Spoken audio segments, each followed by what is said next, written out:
सर्वप्रथम मी सर्व मायबाप जनतेचे खूप सारे आभार मानतो की त्यांनी पुन्हा एकदा भारतीय जनता पार्टी जळगावच्या असलेल्या स्मिताताई यांच्यावर भरपूर विश्वास टाकला आणि साधारण 2,50,000च्या पेक्षा जास्त मताधिक्यांनी निवडून आणलं। त्याचप्रमाणे भारतीय जनता पार्टीचे सर्व पदाधिकारी कार्यकर्ते यांनाही मी खूप सारं यांचं अभिनंदन देतो की त्यांनी केलेल्या मेहनतीचं हे फळ झालेलं आहे।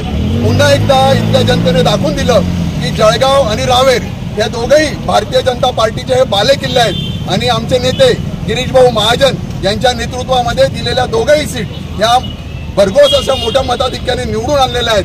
खरं तर जळगाव सीटच्या बद्दल बोलायचं झालं तर ही महिलांची पहिली सीट निवडून आलेली आहे। जळगाव जिल्ह्याचे पहिले प्रथम खासदार होण्याचा मान श्रीमती स्मिताताई वाघ यांना मिळालेला आहे। तर मी पुन्हा एकदा मायबाप जनतेचे खूप सारे आभार मानतो, सगळ्या मतदारांचे आभार मानतो।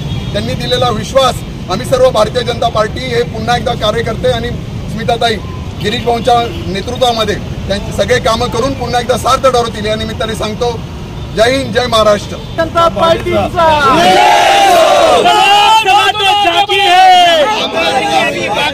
लोकसभा तो भी झांकी है,